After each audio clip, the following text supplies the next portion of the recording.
우리 지난주에 무슨 말씀 나눴는지 기억나십니까? 지난주에는 믿음을 위한 요소로 해서 첫째, 하나님의 행하심을 보는 것, 그것에 관해서 우리가 알아보았습니다. 하나님께서 시작하신 일을 뒷받침하십니다. 그래서 하나님의 행하심을 보는 것이 중요합니다. 하나님께서 먼저 이렇게 시작하신 일 아니고 우리가 나름대로 계획해서 시작한 일을 가지고 하나님 이거 도와주세요 이렇게 말하는 거는 이거는 조금 본질이 뒤바뀐 겁니다. 하나님이 주인이시고 하나님이 이니셔티브를 가지고 행하시는 일에 우리가 동참을 할 때, 우리가 동력자가 될 때 하나님께서는 그때 그 일 가운데서 하나님 살아계시고 역사하시는 모든 것들을 보여주실 것입니다. 그게 거꾸로 되어서 우리가 계획하고 우리 하나님 여기 와서 도와주세요 이렇게 하면 주인이 우리가 되잖아요. 그래도 하나님 뜻이 맞으면 도와주시는 것도 있겠지만 근본적으로는 그게 아니라는 겁니다. 근본적으로는 하나님께 이니셔티브를 내어드리고 하나님이 행하시는 걸 보고 따라가야 된다는 것입니다. 그래야지 하나님이 우리가 주인이다, 주여 이렇게 기도하는 것이 맞는 말이 되는 거죠. 그러므로 하나님은 항상 우리에게 계시를 하시고 우리가 그것에 순종하고 따르기를 원하십니다. 하나님이 계시하는 것은 세 가지로 말씀드렸습니다. 뭐라고 그랬죠?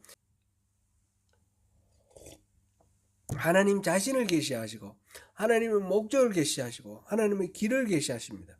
하나님 자신은 자신의 성품이 어떤 건지를 보여주시기도 하고 하나님이 어떤 일을 하셨는지 하나님이 존재에 대해서 우리가 알 수 있도록 그렇게 하십니다. 왜 그렇게 하시느냐면 그렇게 함으로써 우리가 하나님을 더 많이 알게 되고 하나님과의 친밀한 교제를 이루어서 하나님과 우리가 하나로 연합할 수 있도록 하기 위해서 그래서 하나님께서 우리에게 자신을 계시하십니다.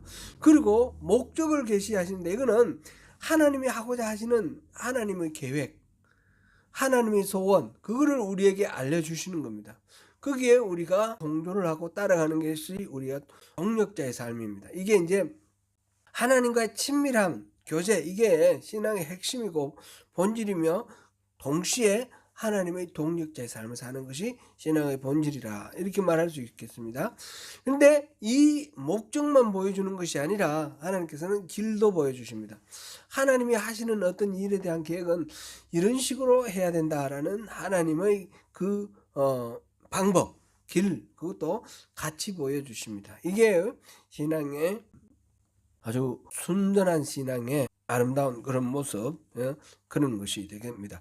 그러므로 우리가 믿음의 삶을 살기 위해서는 하나님의 계시를 보는 것이 중요하고 계시를 보고 따르는 것이 중요합니다. 그래서 하나님의 목적과 길을 파악하고 하나님의 그 일하심에 우리가 동참하는 것 이것을 위해서 제일 먼저 가장 필수적으로 필요한 것이 뭐겠습니까? 누구에게 이걸 계시해 줍니까? 하나님 계시하시는 것은 모든 사람에게 다 계시해 주시지만 그 계시를 많이 하시고 그 계시를 쉽게 깨닫고 따르고 이런 거는 하나님과의 친밀한 교제가 이루어진 사람에게 이루어지는 거죠. 그 허락되어 있는 거죠.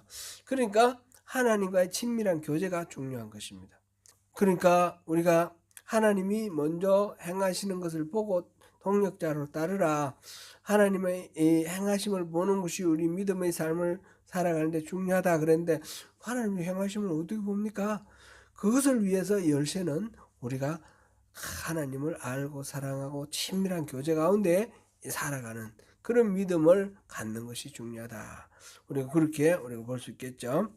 이렇게 하나님의 행하심을 보는 것, 그 계시를 보는 것이 첫 번째로 중요했고요. 이제 오늘 우리가 볼 부분은 믿음에 의한 삶을 살려면 하나님의 행하심을 보는 것만큼이나 중요한 것이 성경입니다. 성경. 오늘 우리가 볼 부분은 성경입니다. 성경. 그런데 성경은 성경에 나오는 그 문자 그대로의 모든 말씀 그거를 그대로 따르는 것이 필수적이다, 중요하다 그런 의미로 지금 해석하면 이 부분은 잘못 이해할 수가 있습니다. 오해할 수 있습니다. 예를 들어서 하나님의 말씀 그대로를 인용을 하더라도 이거를 왜곡할 수가 있는 겁니다. 예수님을 시험할 때에 사탄이 어떻게 했습니까? 하나님의 말씀을 인용했습니다. 그게 이제 시편 마태복음 4장 5절 6절을 보면 이건 시편 91편 11절 12절을 인용을 했는데 이 두 구절을 우리 한번 찾아서 읽어보겠습니다. 시편 91편 11절 12절을 한번 찾아보겠습니다. 시편 91편 11절 12절 같이 한번 읽어보겠습니다. 읽으시고 그 부분을 이렇게 표시해 놓으십시오. 시작. 그가 너를 위하여 그의 천사들을 명령하사 내 모든 길에서 너를 지키게 하심이라. 그들이 그들의 손으로 너를 붙들어 발이 돌에 부딪히지 아니하게 하리로다. 아멘. 이거는 이제 90장 91장은 시편 90편 91편은 모세의 기도라고 그렇게 붙었는데, 모세에게 하나님이 이제 축복하는 말씀을 하시면서 하신 하나의 일종의 약속인데 이것을 사탄이 인용을 했습니다. 마태복음 4장 5절 6절 마태복음 4장 5절 6절을 한번 보겠습니다. 예수님이 40일 금식을 하고 광야에서 있을 때에 마귀가 시험을 하는데, 시험하는 중에 첫 번째로는 만일 내가 하나님의 아들이거든 이 돌들로 떡덩이가 되게 하라 그랬는데, 예수님께서 말씀하시기를 기록되었으되 사람이 떡으로만 살 것이 아니요 하나님의 입으로부터 나오는 모든 말씀으로 살 것이다. 이 말씀 곧 신명기 8장 3절 말씀을 인용을 해서 마귀의 말에 이제 첫 번째 시험을 물리쳤습니다. 그랬더니 두 번째로 이 마귀가 예수를 거룩한 성으로 데려다가 성전 꼭대기에 세우고 이제 말하기를 뛰어내리라 이러면서 이 시편 91편 11절에서 12절을 인용을 했는데 5절 6절 우리 같이 읽어봅니다. 이에 마귀가 예수를 거룩한 성으로 데려다가 성전 꼭대기에 세우고 이르되 내가 만일 하나님의 아들이여든 뛰어내리라. 기록되었으되 그가 너를 위하여 그의 사자들을 명하시리니 그들이 손으로 너를 받들어 발이 돌에 부딪히지 않게 하리로다 하였느니라. 인용을 했는데 그대로 인용을 했습니까? 조금 다르죠. 뭐가 빠졌습니까? 지금 11절 12절을 6절에서 인용을 했는데 기록됐을 때 뒤에 그가 너를 위하여 그의 사자들을 명하시리니, 천사들을 명령하사, 이거는 같은 말이니까 상관없고요. 그들이 손으로 너를 받들어 발이 돌에 부딪히지 아니하게 하리로다. 뭐 빠진 게 있죠. 내 모든 길에서 너를 지키게 하심이라. 이 말을 빼뜨렸죠. 이 말을 뺐습니다. 이 말을 뺐는데 시편에서 말하는 이 말씀의 의미는 뭡니까? 내 모든 길에서 너를 지키게 하신다. 이 말은 하나님을 의지하는 삶을 살면 살아가는 모든 삶의 영역에서, 인생 모든 길에서 천사들이 너를 지켜주셔서 넘어지지 않게 붙들어 줄 것이다. 그런 의미입니다. 그런데 내 모든 길에서 너를 지키신다. 이 말을 빼놓고 뛰어내리라 그러면 그 발을 붙들어준다 이렇게 말하니까 인생의 여정길이라는 그 전체에 천사가 하나님이 붙들어 주신다는 말이 왜곡이 돼버린 거죠. 완전히 엉뚱한 딴 그런 말로 지금 바뀌었습니다. 사탄이 성경 말씀을 인용을 하긴 했는데 성경 말씀의 그 의미 그대로 인용한 것이 아니라 그 중에 일부를 빼서 그 의미를 여기서 인생의 그 모든 길에서 너를 받들어 발이 돌에 부딪히지 않게 하리라, 이런 거는 장애물이 없고 또 이렇게 순탄하게 지켜줄 것이다, 그런 의미였는데 그것이 아니라 뛰어내리면 밑에서 붙들어 주겠다, 이런 식으로 뜻을 왜곡을 시켰습니다. 이런 것은 하나님의 뭐 말씀을 인용했지만 하나님의 말씀을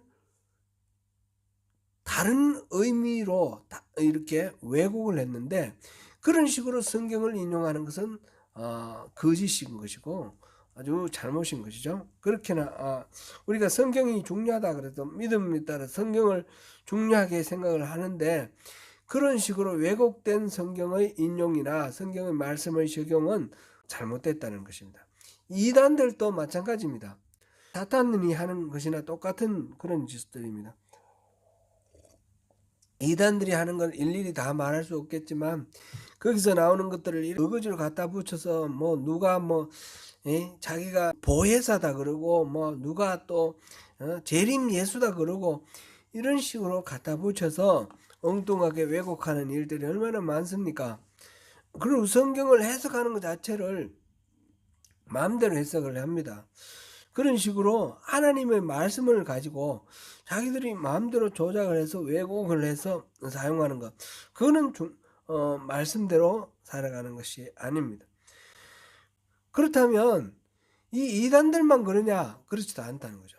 우리 이단이 아닌 우리 보수주의 정통신앙에 속하는 일반 교회의 성도들, 우리들도 보면 이렇게 하나님의 말씀을 왜곡하는 경우가 허다하다라는 것입니다. 마태복음 11장 28절, 수고하고 무거운 짐진 자들아 다 내게로 오라, 내가 너희를 쉬게 하리라. 이 말씀 우리가 너무너무 좋아합니다. 우리 인생 살아갈 때 얼마나 어려운 일들이 많습니까? 수고하고 무거운 짐을 십자가 아래 내려놓고, 예수님 찾아가서 십자가 아래 내려놓고 예수님이 주시는 평강과 기쁨 안에서 안식을 누리는 그런 삶, 이게 얼마나 참 은혜가 되고 놀라운 말씀입니까? 이게 바로 복음인데, 이 복음도 우리가 잘못 이해를 하면 안 되는 겁니다. 이것만 좋아하고 이어지는 말씀이 뭡니까?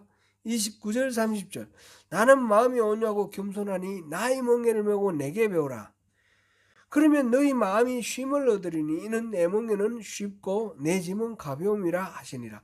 하나님께서 수고하고 무거운 짐진 자들아 다 내게로 오라, 내가 너희를 쉬게 하리라 하실 때는 내 멍에를 메라 그러는 겁니다. 이 예수님이 내 멍에를 메라고 하신 겁니다. 예수님의 멍에를 메고 예수님께 배우고 예수님이 지워주시는 예수님의 짐, 그것도 지는 것을 포함하는 것입니다. 그럴 때에 수고하고 무거운 짐을 주님께서 져주시고 이렇게 우리에게 안식을 주십니다. 예수님이 우리에게 주신 안식은 우리가 예수님의 멍에를 맬 때 가능합니다. 예수님의 멍에 매는 것, 우리가 멍에라는 말 자체에서 우리가 느끼듯이 이거는 좀 부담스러운 일입니다. 내 마음대로 하고 예수님이 다 쉬게 해주시면 좋겠는데 자꾸 멍에를 매라 그러고 내게 배우라 그러고 그러니까 부담스러운 거죠. 그래서 뒤에 거는 싹 생략해버리고 앞에 것만 우리 좋아하고 그러는데, 그거는 말씀을 왜곡하는 거다는 거죠. 말씀을 그대로 받아들인다는 것은 뒤에 것까지 연결해서 받아들여야 되는 겁니다. 근데 이제 물론 이 말씀을 잘 이해해야 될 것은, 예수님이 우리에게 메워주는 그 멍에는 뒤에서 예수님이 말씀하셨듯이 쉽고 가볍다는 거예요. 쉽고 가벼운 것이기 때문에 우리가 지레짐작으로 어떤 멍에, 소에게 멍에를 메어서 큰 짐을 지우는 것처럼 우리에게 예수님의 멍에를 지어서 우리를 막 질곡 속에 허덕거리게 만드는 그런 이미지로 떠올리면서 예수님 멍에를 지는 것을 싫어하는데, 그게 아니라 이 부담스럽지만 그 멍에를 매면 실제로는 그 멍에가 쉽고 가볍기 때문에 우리가 염려할 바는 없습니다. 제가 이 말씀에 대해서는 제가 여러 번 말씀을 드렸는데, 이 예수님이 비유로 말씀하시는 이 멍에는 팔레스틴 지역에 농사 짓는 방법을 우리가 생각할 때 쉽게 이해가 되는 부분입니다. 이거는 제가 이제 경상도 출신인데, 경상도 출신 우리 고향에서는 시골에서 농사 지을 때 소를 한 마리만 씁니다.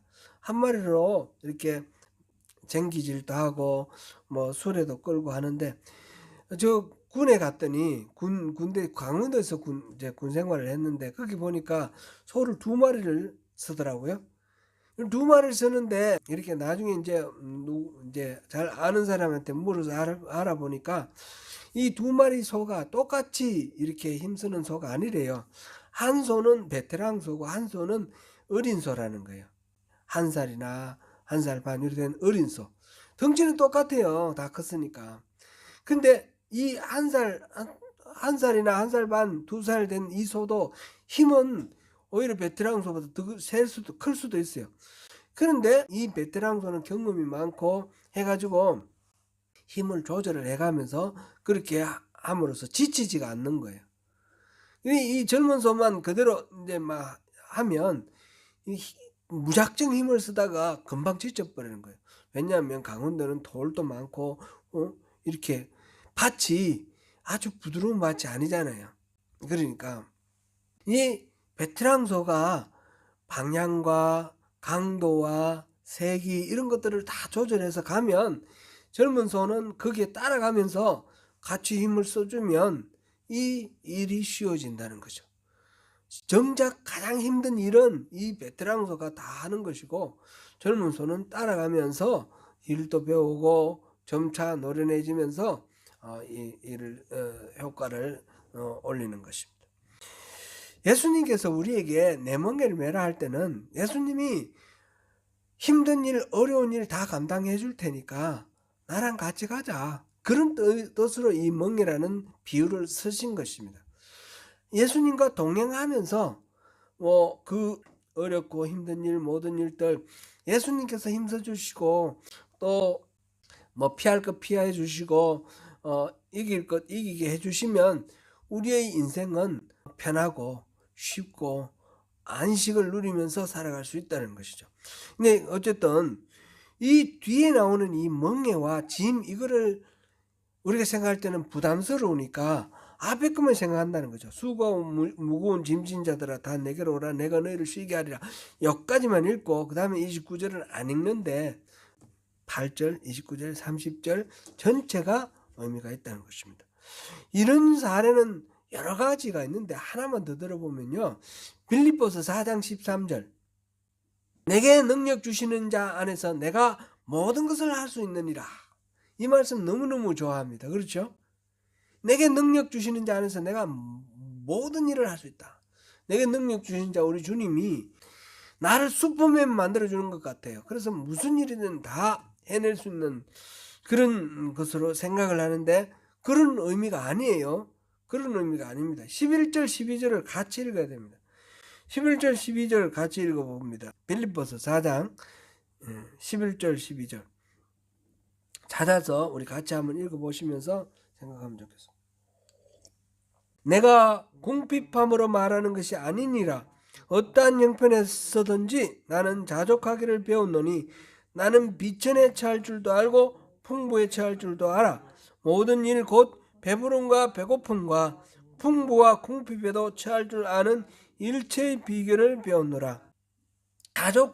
자족하기를 배웠기 때문에 어려운 가운데 있을 때는 비천에 처할 줄도 알아서 그 어려움 속에서 어떻게 이겨나가는지 알게 되었다라는 거죠.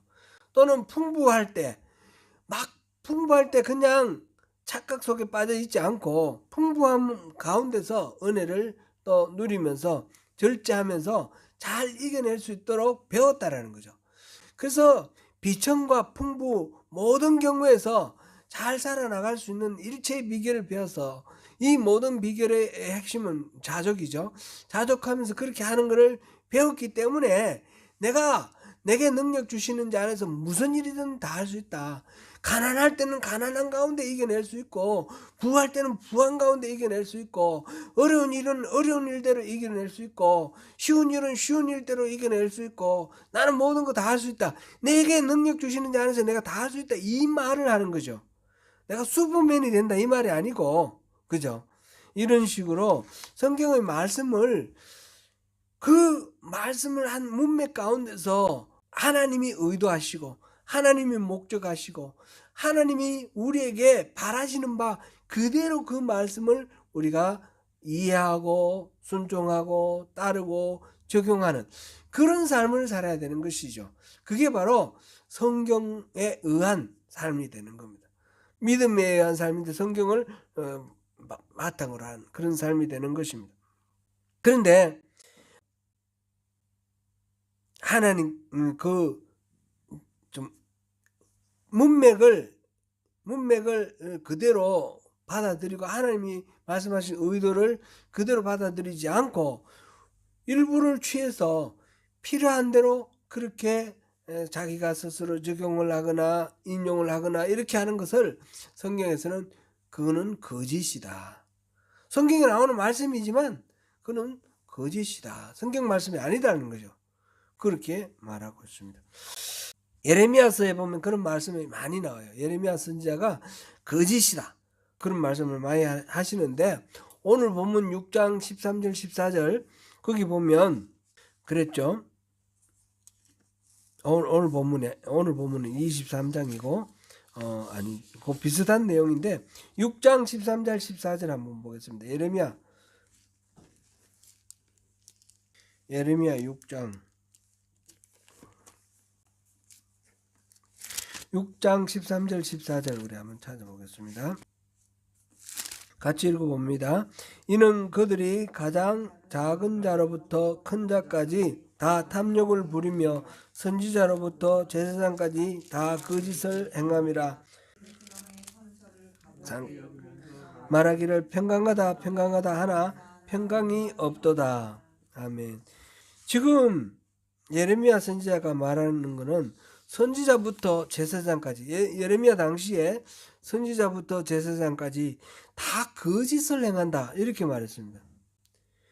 내 백성의 상처를 가볍게 여기면서 평강하다 라고 말을 하는데 평강이 없다 이렇게 말씀을 지금 예레미야 선지자가 말하고 있습니다.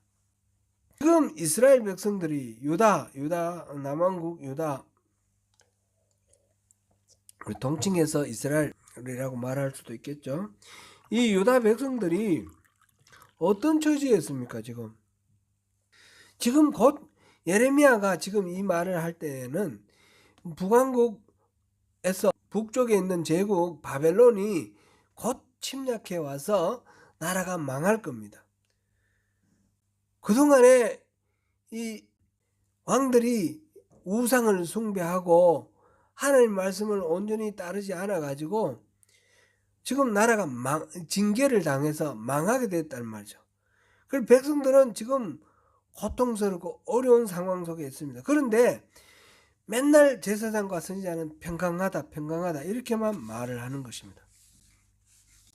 그런데 그것을 하나님은 거짓이다. 선지자와 제사장이 하는 저 말은 다 거짓이다. 이렇게 말씀을 하시는 겁니다. 그런데 이 제사장과 선지자들이 하는 말에 그 나름대로는 성경적인 근거가 있다는 것입니다. 우리가 예레미야서를 다 했으니까 우리 잘 알지만 대표적으로 두 가지 신화가 있었어요. 하나는 뭡니까? 성전 신화. 예루살렘에 하나님의 집 성전이 있기 때문에 예루살렘은 멸망하지 않는다. 그 말의 근거는 어디 있습니까? 솔로몬이 성전을 완공을 하고 하나님께 기도했을 때 하나님께서 말씀하셨어요. 지켜주겠다고. 그리고 또 하나는 뭡니까? 다윗 신화입니다. 다윗의 자손이 왕으로 있으면 하나님이 다윗에게 약속을 하셨거든요. 내 자손이 영원히 그 위에서 떠나지 않게 하겠다. 그 말씀 우리 사무엘하 7장 12절 17절 한번 읽어보겠습니다. 사무엘하 7장 12절 17절. 사무엘하 7장 12절에서 17절. 내 수완이 차서 내 조상들과 함께 누울 때에 내가 내 몸에서 날 내 씨를 내 뒤에 세워 그의 나라를 견고하게 하리라. 그는 내 이름을 위하여 집을 건축할 것이요 나는 그의 나라 왕위를 영원히 견고하게 하리라. 나는 그에게 아버지가 되고 그는 내게 아들이 되리니 그가 만일 죄를 범하면 내가 사람의 매와 인생의 채찍으로 징계하려니와 내가 내 앞에서 물러나게 한 사울에게서 내 은총을 빼앗은 것처럼 그에게서 빼앗지는 아니하리라. 내 집과 내 나라가 내 앞에서 영원히 보존되고 내 왕위가 영원히 경고하리라 하셨다라. 나단이 이 모든 말씀들과 이 모든 계시대로 다윗에게 말하니라. 아멘. 다윗이 나단 선지자를 불러가지고 얘기를 했습니다. 내가 등 따시고 배부르게 내가 왕궁에서 사는데 내 마음이 너무너무 양심이 찔린다. 하나님의 언약의 궤는 지금 저기 천막에다가 절여놔 놓고 성전을 지어서 성전에 모시고 싶은데 내가 왕궁에 이렇게 사니까 마음이 불편하다. 그 말을 했더니 나단이 하나님의 말씀을 전해주는 말씀이에요. 성전은 너희 아들이 만들 것이다. 그렇게 하시면서 하시는 말씀이 이거예요. 앞으로 만일 죄를 범하면 내가 사람의 매와 인생의 채찍으로 징계를 하겠다. 잘못하면 징계는 하겠다. 그렇지만 사울에게서 은총을 빼앗은 것처럼 완전히 너희를 그 은총을 빼앗아 버리진 않겠다. 왕위가 영원히 보존되고 영원히 경고할 것이다. 네 자손, 네 씨에서 난 그 자손들에게 왕위가 영원하겠다. 지금 이렇게 성경에 나와 있어요. 이 말씀을, 그죠? 이거는 이 성경이 뭐 사무엘 하가 이 성경을 이렇게 계속 읽었다 이런 의미보다도 이는 어떤 형식으로든지 이 후손들에게 잘 이렇게 알려져 있는 그런 내용입니다. 지금 다윗 신화라고 말했고 또 성전 신화라고 말하는 이 두 가지 다 하나님의 말씀이었어요. 그리고 이거는 우리가 보면 사무엘 하와 열왕기상 여기에 기록되어 있는 그런 내용이에요. 성경에 기초한 평강의 선포이지만 하나님께서 말씀하실 때 의도하시고 목적하시고 의미하신 바대로의 말씀은 아니었습니다. 그렇기 때문에 이 말씀을 선지자와 제사장이 이 말씀을 인용을 해서 말할 때에 그 평강하다는 말을 하나님은 예레미야를 통해서 거짓이라고 선언을 하시는 것입니다. 왜냐하면 이스라엘 백성들은 그 당시에 이 다윗에게 약속하셨던 그때의 그 하나님의 의도와는 다르게 이 백성들이 하나님으로부터 멀어져 가 있었기 때문에, 떠나 있었기 때문에 그렇습니다. 그들은 짐승을 잡아서 제사를 지내고 매일매일 제사를 지내고 그렇게 성전에서 짐승 잡아 바치는 제사를 종교 의식은 있었지만 실질적으로는 하나님은 멀리 떠난 상황입니다. 그들은 멀리 시바에서 유향을 원방에서 향품을 가지고 바쳤다 이래 돼 있는데 시바라는 거 저 홍해 저 끝에 있는 나라 또 원방은 인도 이런 외국에서 나오는 아주 유향과 향품 좋은 그런 재물을 가지고 성전에서 바쳤는데 비싸고 돈 많이 들고 아주 그냥 귀한 건데 그런데 그렇게 하나님을 극진하게 잘 섬겼느냐? 그건 아니라는 거죠. 우리가 보니까 예레미야 볼 때 보니까 나왔지 않습니까? 하늘의 여왕을 같이 섬겼어요. 하늘의 여왕이 뭡니까? 아세라신. 우상을 성전 안에서 같이 섬겼어요. 바알을 섬겼어요. 하나님 섬긴다 하면서 하나님은 말씀하신 그 나 외에 다른 신을 있게 하면 안 되는데 그런 하나님 그 외에 다른 신을 섬기고 더불어서 이렇게 하나님을 여러 신 중에 하나 정도로 이렇게 생각하고 하니까 하나님을 무시하는 거죠. 안 섬기는 거죠. 그런 식으로 종교의식은 있지만 철저하게 자기중심적으로 자기들이 원하는 대로 이 신 도움 받으려면 이 신 도움 받고 저 신 도움 받으면 저 신 도움 받고 농사나 이런 거는 바알에게 뭐 비 오는 거 이런 거는 아세라에게 짐승들 새끼 많이 낳는 것 아세라에게 이런 식으로 다 하나님의 소관에 있는 것을 나누어서 다른 우상을 섬기면서 그러니까 하나님을 섬기는 게 아니지 않습니까? 하나님을 버린 거지 않습니까? 하나님을 버렸습니다. 그런 상태로 있는 상황에서 약속하셨으니까 성전이 있으니까 이렇게 믿는 그 믿음이 의미가 있겠느냐는 거죠. 하나님이 약속하신 것은 그렇게 무조건 보증해 주겠다는 보증이 아니라 초청을 하는 것입니다. 이렇게 살아라. 그럼 이렇게 누릴 것이다. 하나님의 모든 약속은 보증이 아니라 초청입니다. 이렇게 하나님 백성들이 하나님을 떠나 있었기 때문에 그들은 영적으로 억압이 가득했고 완전히 하나님 은총이 이렇게 임해 있는 상황이 아니니까, 거친 상태니까 삶은 고달프고 힘들고 영적으로 너무너무 피폐한 가운데 있고, 그리고 외적으로 이 바벨론의 침략, 하나님의 심판이 코앞에 닥쳐 있는 그런 상황입니다. 그런 상황에서 제사장과 선지자들이 평강하다 평강하다 하니 그 말이 참말이 되겠습니까? 백성들은 그렇다고 해서 선지자들, 제사장들이 평강하다 평강하다라고 설파하는 걸 싫어합니까? 아닙니다. 그걸 좋아합니다.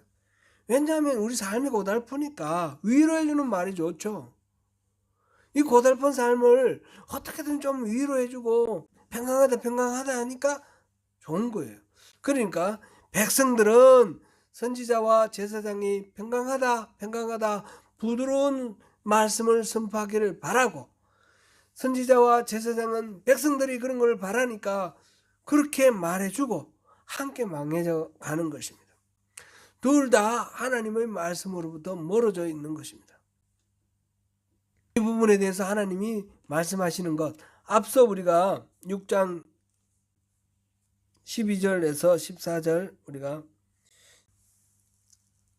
13절 14절 읽었는데 다 거짓을 행한다라고 그랬죠. 오늘 본문 23장 16절 17절 다시 한번 읽어보겠습니다. 오늘 본문 23장 16절 17절 같이 읽습니다. 만군의 여호와께서 이와 같이 말씀하시되 너희에게 예언하는 선지자들의 말을 듣지 말라.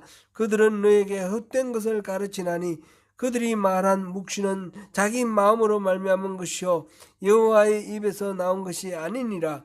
항상 그들이 나를 멸시하는 자에게 이르기를 너희가 평안하리라 여호와의 말씀이니라 하며, 또 자기 마음이 완악한 대로 행하는 모든 사람에게 이르기를 재앙이 너희에게 임하지 아니하리라 하였느니라.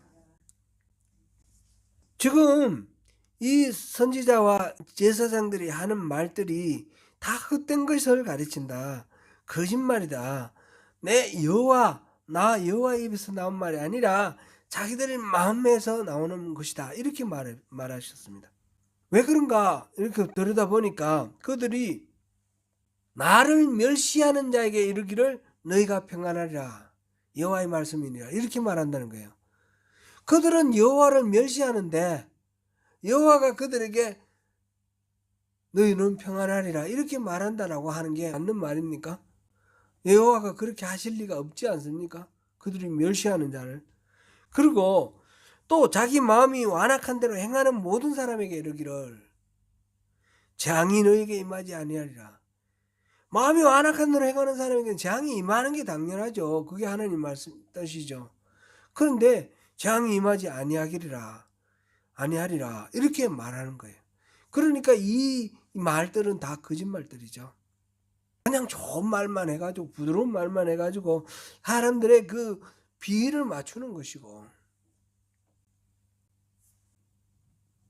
결국 그들은 성경에 나오는 말씀을 가지고 전했을지 모르지만 성경을 하나님께서 말씀하신 의도와 목적, 의미 그대로 취하지 않았던 것입니다. 자기의 목적과 목표 가지고 그 하나님의 말씀을 왜곡했습니다. 그것을 거짓이라 하셨습니다.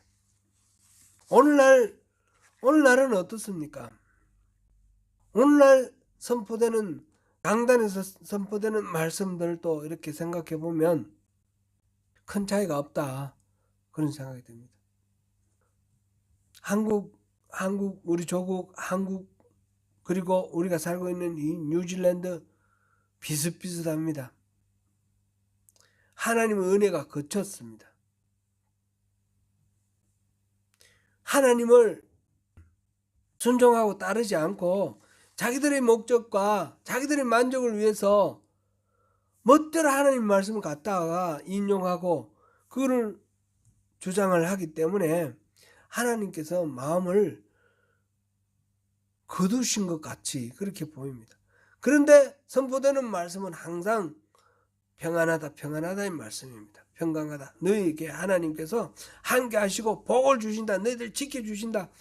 우리가 그 말씀 그렇게 달콤한 말씀에 취해 있을 때가 아니라는 것입니다. 정말 하나님께서 지금 우리를 향해서 무슨 말씀을 하시고 계시는지, 우리가 무엇을 깨닫고 무엇을 알아야 할지, 성경의 말씀을 듣고 우리가 마음에 드는 거, 우리 마음을 따뜻하게 하는 거, 그 말씀 이렇게 골라서 읽고 그걸 좋아하고 이런 것으로는 하나님하고는 아무 상관이 없습니다. 하나님께서는 우리에게 이것을 깨달으라고 오늘 이 말씀 주시는 겁니다. 예수님은 뭐라고 말씀하셨습니까? 예수님은 전혀 다른 입장이고 다른 태도입니다. 요한복음 12장 50절 우리 읽어보겠습니다. 요한복음 12장 50절.